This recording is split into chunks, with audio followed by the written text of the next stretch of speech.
Are you ready, Dennis? All right. Oh, good there. Well, welcome everyone. It's great that this will be the first of our community presentations, particularly from the Community Energy Group of Sustainable Upper Ovens. And we've got two of the Alpine Shire's employees. We've got Sarah Buckley, who's the Sustainability Officer at Council, and we've got Bron Westbrook, who goes under Bron Westbrook there on your screen. And I've had the pleasure of meeting both of these people, only one physically, the other over Zoom, but I am highly impressed with their enthusiasm, their love of what they're doing, and their determination to really get things done. So I'm excited that we've got in our community two young family women with young kids, and they're a little bit like our like Lily, absolutely passionate about what they're doing and working for their kids and trying to improve our environment for us. So with that, I'll hand over to Sarah, who's going to fill us in on what's been happening with the Alpine Shire and also about their climate action plan. Thank you, Sarah. Thanks so much, Dennis. Thanks everyone for inviting us here to talk today. I think a terribly exciting time for Council with the recent adoption of our climate action plan. I'll just share my screen. I won't be able to see any of you, so if you do want to talk during the presentation, I won't see you if you put your hand up. Just bear with me.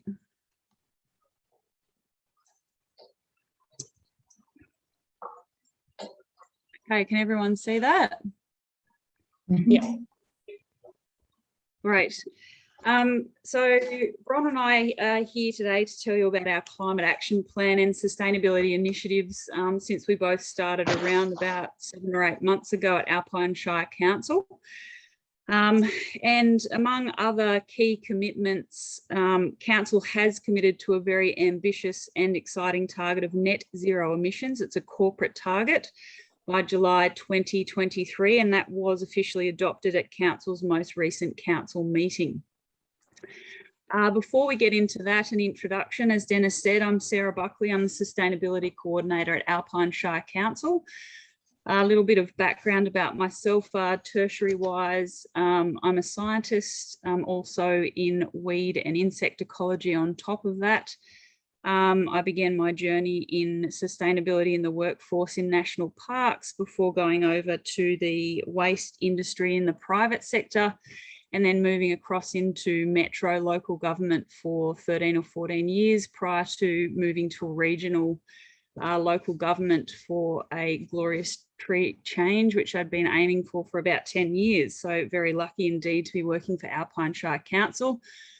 And see it as an absolute privilege to be working in such an incredible municipality that's surrounded by the environment which we absolutely need to protect, seconding Lily and Dennis's words earlier. So the climate action plan, which we drafted internally, does have a very strong corporate focus. When Bron and I first started, Council tasked us with making sure that we had our own operations and pathways in relation to the reduction of greenhouse gas emissions in order first for the municipality to show strong leadership prior to turning to a broader focus for the community. You'll see that it does indicate, and I'm sure many of you have already read it and reviewed it. If you haven't, it is on our website. We did put out some media releases, Facebook alerts as well to the community.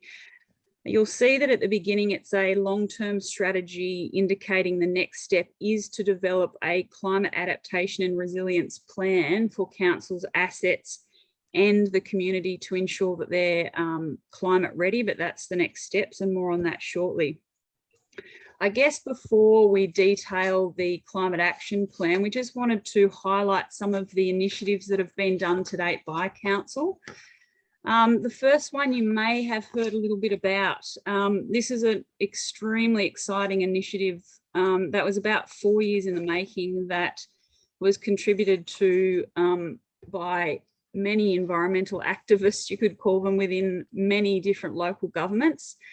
And that's a power purchasing agreement which Alpine Shire Council did sign onto. It was approved by council. We are one of 45 other Victorian councils, and this basically means that we've switched to 100% renewable power for our electricity. And it's the first of its kind and largest of its kind in Australia. The good news is that this project in itself has enabled solar and wind farms within Victoria to be built. So the fact that 46 councils joined together has enabled the industry to expand itself. And that now means that as of the 1st of July 2021, the electricity that we use at our buildings and facilities and our street lighting is 100% green power from Victorian green energy. Some of the other things that have been occurring, we've finished installation of some solar PVs and small battery systems on council's buildings. Myrtleford Senior Citizens, Bright Community Centre, Pioneer Park Recreation Reserve, Bright Sports Centre, we've fixed up some issues with an old installation. Mount Beauty Community Centre and Mount Beauty Library. Now, you may be asking, and I'm sure some of you are thinking, that if our power is green and it's 100% renewable, why would council go down the path of solar panels and battery? We did do a large analysis on this, which we brought to council, and it was decided, for the reasons of socially conscious, to free up other green power on the system. Two, it was a really strong economic case. So it was interesting to be selling solar on a strong economic case and the environmental side to be to the edge, but it was still a 7-year payback period. And most solar systems now last 20 to 30 years if they're bought, if we buy high quality, which we have done. And also to show leadership to the community. And the last reason was for bushfire resilience. So some of those community centres will enable us to run fridges and also Wi-Fi for the community as well. So there were various other reasons for us to continue our solar PV and small battery systems. They'll be switched on. Did someone say something? No, sorry, our phone rang at the same time. Oh, okay, sorry. So they'll be switched on in the coming weeks. They are installed, but we're waiting for the batteries to be commissioned. We've also begun phasing of hybrids. So any car now in our fleet that needs to be renewed, and I say cars because the larger plant and equipment, we don't have those options yet, which Bron will go into, are now hybrid, and we're looking to electric vehicles, and Bron will detail the years that we look to phase those in. We're also progressing our FOGO, our food organics, garden organics implementation, targeting rollout across the entire municipality by the end of next calendar year, which will be within next financial year. We've recently been successful as the lead council in a Recycling Victoria grant for the North East to, I guess, analyse ways that we can improve waste management when we have visitors to town. So basically at holiday accommodation and at waste management at events as well at those peak tourist times. We're starting our street lighting replacement program. We're doing the analysis on that now, which will replace sodium and metal halide lights to LED lights. We've been doing some intensive workshops with other council departments to look at opportunities for embodied carbon. So for example, road reconstruction projects looking at recycled products. The bike path that's going to be going from Bright to Harrietville will include a new product which is being trialled, which is recycled rubber and recycled glass. And another thing, we're including closed landfill site capping design. Now, something that's very exciting about our target, which Bron may talk about, is that we've included the emissions from our residual closed landfills. So 5 of our landfills that emit methane, we've committed to reduce the greenhouse gas emissions on those through biofiltration and also offsets Why that's particularly exciting is that the councils surrounding us and most metro councils don't include those greenhouse gas emissions, and our council, very proud to say, decided to include those to look at how we could reduce those methane emissions. So prior to drafting the climate action plan, we decided to take stock, and the first place was to look at a detailed emissions summary of our emissions, corporate emissions. It was taken, as you'll see, from the 18-19 year, and this is because the following 2 financial years were impacted by the bushfires and also COVID-19, so we weren't going to get a true read on how high our emissions actually were. So you can see here our largest emitters were street lights, buildings and facilities, the electricity from those. And as mentioned before, as of the 1st of July of this year, they have been reduced to 0 because of our power purchasing agreement. Followed by that, our vehicle fleet, and then closed landfill. So vehicle fleet, which Bron will detail, we're headed towards electric vehicles on those vehicles that can be changed. And closed landfill, we're looking at, as I mentioned, design for capping those using biofiltration systems. And Bron will go into detail on what we're doing with the residual. Apart from strong leadership, it's what Lily touched on earlier. Never before has there been a stronger motivator than the global climate crisis at the moment. There is a sense of urgency, and I like to think that many local governments anyway, and other governments around the world, are finally realising, and most definitely community groups are moving to try and reduce this crisis, to do something about it. And I'm proud to say that Alpine Shire Council is taking action. By 2019, human activities had already emitted 70% of the cumulative emissions allowed to keep global temps below 2 degrees Celsius.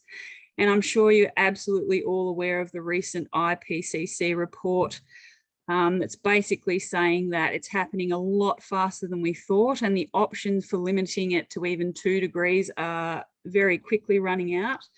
So as I said, never before is it more timely to act. And the hopeful and exciting thing is that Council has taken action.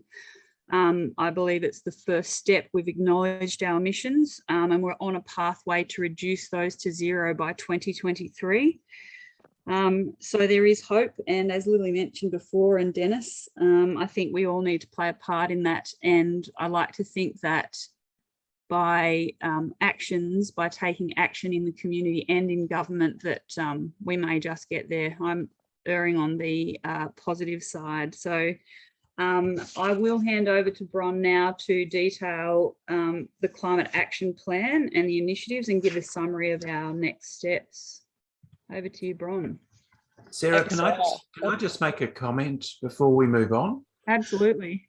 Yep. It'd be really good if we could advertise this around the towns, particularly for visitors.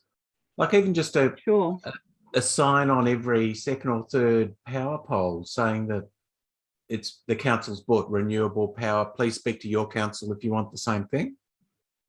Yeah, a good idea. Because let's advertise it. So can I ask, had you heard about it, Michael, before I mentioned it? No. Okay. It's good to know. We need to do some more advertising and media. Yep. Yeah. But even not even just media, just, you know, eyeball advertising to people when the tourists come back. Yep. Yeah. Yeah, and to the locals. Thanks, Michael. Yeah, no, what the council has done is absolutely brilliant. As I said, I wrote a letter to them and to the Observer about it. The one little thing I put in my letter to the council that hasn't been addressed, and I think we could address, is getting some fast renewable charge outlets on our car parks. People with electric vehicles, they don't go as far as people would like them to go, and if they're coming from Melbourne, they would like to know that they come to Bright, they're going to be able to charge up again. Some councils have already done this, so I don't know whether there's any restrictions for our council, whether it's cost or what, but I think this it's a really good point, Brian. This space we're moving in at the moment, there's been a large grant release that we've put together as a northeast region of councils. We've put in for a grant for charging stations, whether that's successful or not, but it will close that gap up. We did an analysis as a region as to where the gaps were for those charging stations, and highlighted those to the state government, and that in the next few months we'll hear if that was successful or not. And there's also some commercial companies that are looking to put more into the area as well. So it's in the pipeline, but you're spot on. Oh, lovely. Thanks, Sarah. Okay, so I might run through my slides. I'll start introducing myself as well. So I am a mechanical engineer, actually. So I worked 14 years in the defence industry, and then going back after having my first child, I kind of realised that I wanted to do something I was a bit more passionate about. So after a few more years, I took the plunge into sustainability, and I was an ESD consultant for 2 years before moving up to here. So yeah, we moved from Melbourne in January, and similar to Sarah, I'd been wanting to get out for a long time, being a country kid myself. So yeah, I've got family in the area and just love the natural beauty of the area. So haven't looked back. So with my main role since starting has been the development of this climate action plan, and seeking adoption and integrating it through the other departments in council. So we've also, as well as the longer document, we've also developed a climate action position statement, which is more of a summary document that we're hoping will be the broader audience will read, whereas the climate action plan is quite long. So as Sarah said, it's an inward facing document that's just looking at reducing our corporate emissions within council operations, but also to provide leadership to the community, leading by example. And yeah, we've committed to the ambitious target of net zero by July 2023, which we're all really thrilled that that commitment's been made.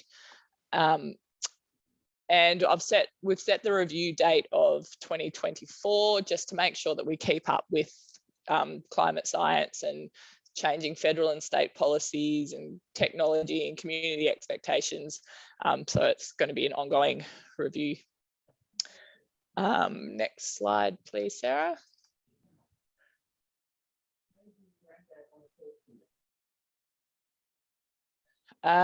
So we set the target after discussing across the different departments in council, as well as with the council laws. And the target is a firm commitment, but the pathway to achieve this target is that we've assessed it as being both economically responsible and community leading. It might vary a little bit from what I'm about to talk about, but as I said, the target is fixed. So from the beginning of this financial year, as Sarah mentioned, we've got zero emissions from our electricity, which took out 60% of our corporate emissions. So a big chunk, which is great. But then we're also looking to reduce our electricity use just to free up green power. It's economically responsible and yeah, leading by example again. So the solar PV and battery that Sarah talked about earlier, we're rolling that out onto a few more. It's probably about 5 facilities each year for the next 3 years, just to all big energy users basically across council. Then the LED streetlight replacement, as Sarah's already talked about. And then once we remove electricity from our emissions, our vehicle fleet is one of the biggest emitters. At the moment, the technology is not really there or cost effective to change large plant trucks, and but we're definitely looking at the car fleet at this stage, with the first I'll talk about the timeline for that, but it'll be phased in over the next 10 years. And then the residual emissions, which are going to be there for the known future, are we're going to purchase offsets and hopefully purchase local offsets for those. So these will be emissions from the closed landfill sites, as Sarah mentioned earlier, and large plant equipment that until the technology is cost viable, then we'll have to just keep using the traditional equipment. So this, oh, sorry, next slide. I just changed it on my notes. You can't see it, Sarah, because you always change slides. So this chart here shows the investment plan that we have outlined in the climate action plan. As I said before, that this isn't a full commitment, it's just a pathway that will work, that is economically responsible. And so you can see that the phasing of the EV vehicles starts next financial year, where we're going to purchase one vehicle. It'll be a trial vehicle and one charger. The charging infrastructure has quite a lead time at the moment, so we've pushed that out to next financial year. And then from there, it's going to be kind of 2 vehicles every year for 10 years, and then charging infrastructure just to keep up with the demand of the expanding fleet. And these vehicles will just be as cars are due for replacement. So we're not going to be wasteful and make sure that when the car's ready, we'll replace it with an EV. And this will also make sure that all the perceived challenges, I guess, of EV are smoothed over, and that people are willing to drive them and give them a go, especially doing the trial first.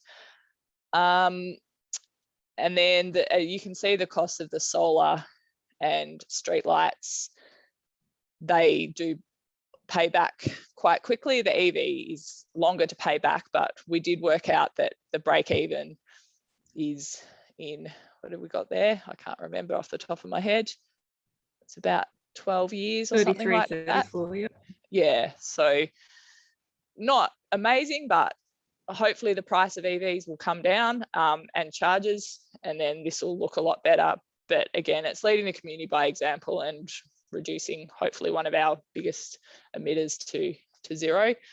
And then the longer term plan will be to keep in touch with technology and hopefully replace the utes and some of the bigger cars and plants.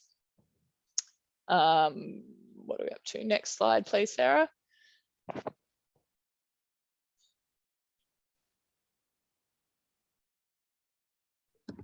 Sorry, it's frozen, Bron. One sec. It's okay. I wasn't sure if it was my internet or.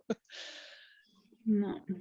I can just keep talking anyway while you're changing that. There Here we go. So other pathways, other initiatives in our pathway are to look at improving environmentally sustainable design in council buildings. So basically any building that is up for renovation or renewal, or any new buildings, will consider energy efficiency improvements in their design, as well as appliances, looking at replacing gas with full electricity where it's economically viable.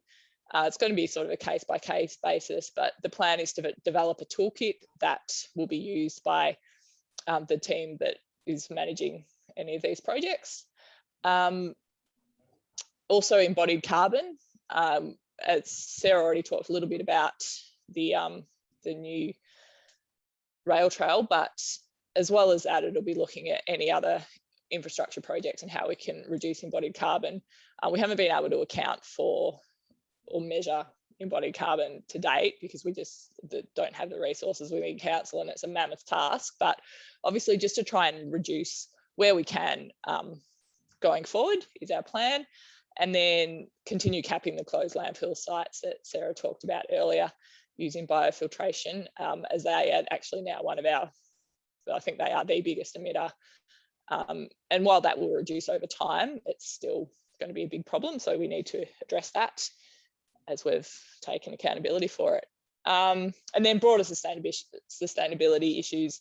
such as urban forest and tree management in townships through managing these existing trees and careful consideration for new developments, water sensitive urban design across the townships, particularly in new developments, and management of council assets to ensure they're safe and beautiful and viable under a changing climate. Now, both the documents Sarah's already mentioned are available on the Alpine Shire Council website for you to read. Next slide, please, Sarah. Sorry, Bron, it's just taking ages to respond. Okay. I'm not sure what's going on. There we go. The last one. Okay, so now just looking ahead. So obviously our focus now is to implement what we have a target in the climate action plan. But at the same time as that's going on, we're going to be looking at, sorry, I haven't moved on my slide, those notes weren't aligning. Looking at community actions that we can do to help the community reduce their emissions. So this includes public charging infrastructure for electric vehicles through Destination Victoria, which Sarah touched on earlier, and educating and empowering the community about ways that they can reduce their emissions at home, such as information on environmentally sustainable design principles, efficient appliances, avoidance of gas, solar PV at home, green power purchasing, and then access to public tools and resources that are widely available, but possibly not, the wider community is not aware of. So making those more accessible, as well as supporting installation of solar PV on community-run buildings. There'll be the rollout of the food and garden organics waste collection next financial year, which will reduce municipal emissions from waste at the receiving landfill sites that we don't account for because it's accounted for by the receiving landfill site, but it's still something that we feel that we can definitely improve ahead of the state government's target. And then we'll also consider and support community emissions reductions from any other opportunities as they arise, and ensure that the ESD policy in the planning scheme is updated to at least align with the state government framework as that is updated. And then lastly, it's not all about mitigation. We've also got to make sure that we're ready for what's happening, the inevitable. So adaptation and resilient measures, we'll be developing a climate adaptation resilience plan, which will be for council and municipal wide to make sure that we're all climate ready. That was all I had to talk about. Are there any burning questions? I don't know how much longer we've got left, but yeah, that just looks great. There's one thing missing.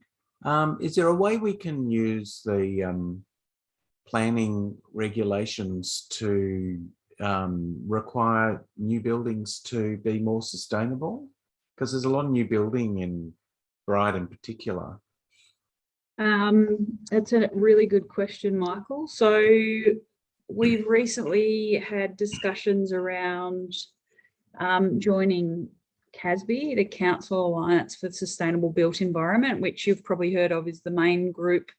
It's auspiced by Municipal Association of Victoria, and there are metro councils that have done just that. So they have required the council that I used to work for, City of Stonington, I was there when we got it through VCAT. It took about 8 years and hundreds of thousands of dollars to do that. At the moment, Alpine Shire Council is closely following the changes to the state government framework, which will require not quite as much as what the metro councils have put in place, and there's only 5 of those that did that because of the large cost. It will require greater sustainability initiatives to be incorporated into new builds, which Alpine Shire Council would obviously have to do because it's part of the state government framework. But none of the regional councils at this point have required as part of the local planning policy. And that's just a resourcing issue at the moment, but that's not to say that councils can't join together and do something into the future. We hope to make some tools available in the meantime online for those that are keen to incorporate sustainability into their builds. And they hopefully will be similar tools to what the Metro councils are using at the moment if we are able to use them through CASB. If I can interrupt, there's about 5 minutes to go on this meeting. I can send it to everyone via chat, a link for another meeting, which to continue on if people want to continue on discussions. I think we'll be right. I think we'll get just through the 5 minutes. We've committed the girls to that, so that will be great. Can I fire a quick question in, please? Sure. Sarah, with regard to your climate action plan and the savings that are going to come from this, do those savings get reinvested in the climate action plan, or do they go back into consolidated revenue and you have to get them back? Because where these circular funds have been set up in other organisations, the speed is impressive at the way the money can be redeployed on small projects and have amazing results. Another great question. It hasn't been set up that way yet, Dennis. So at the moment, it's going back into council funds. But I like to think that given how dedicated council is and the amount of dedication they've provided in the climate action plan, that commits council to that budget for that investment pathway already. Thank you.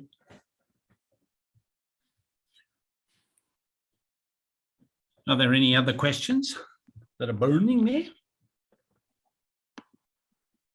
Well, I would like to just sort of make a comment. I think it's fantastic that the Alpine Shire has employed such wonderful young women to lead us into the future. And I hope you get support from the community. I'm sure you will. Thank you.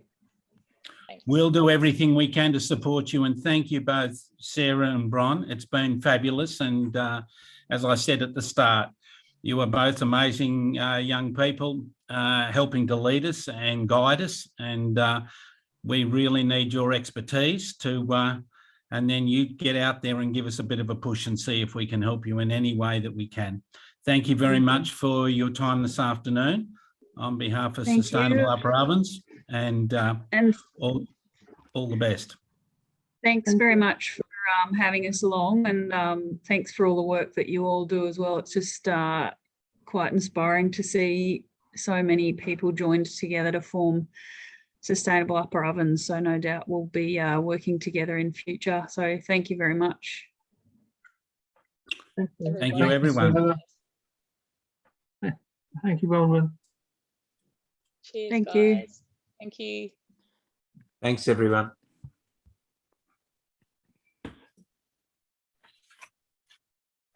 All right. Thank you, everyone. And have a good afternoon. And would you watch out, please, in the near future?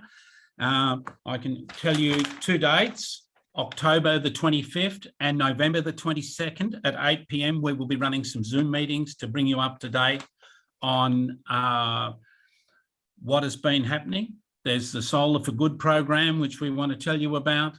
There's the $1.15 million funding to boost microgrids and neighbourhood batteries, and the Hume Community Hub. And that will all come up, and we'll try and explain a bit of that to you on the 25th of October and get a couple of keynote speakers in for you. So that'll be the start. And then in November, Project Edge, which is about how we're going to get household batteries and how we're going to link those together. And that's going to be very exciting. And that's going to be backed by Mondo, who is part of AusNet Services. And we'll be forming what they call the virtual power plant, where we link all of our batteries together. So that'll be incredibly exciting. And that'll be on the 22nd of November. Just all right, a quick but you'll note, get more everyone. details on that. Just a quick Sorry, note.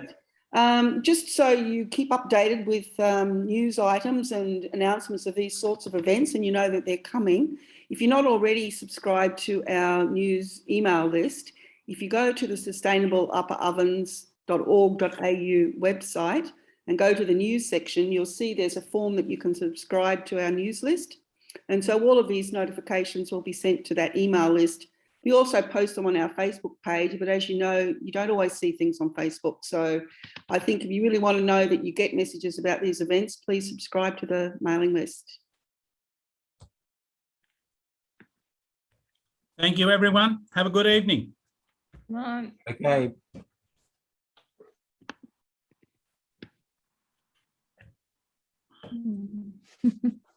Thanks, Sean. Thanks, Monica. How was that, Jen? Good. Good. I've gone one. I thought I'd signed off. Thanks, Sean, for coming on. No, thank you for inviting me, Dennis. I'm really impressed. I did not expect to hear this amazing work being done here, to be honest. So this is that's inspired me, and you've inspired me already. So I'm looking forward to catching up with you as soon as we can. Yes, and we'll get up to that house so you can have a look and we can really start thinking about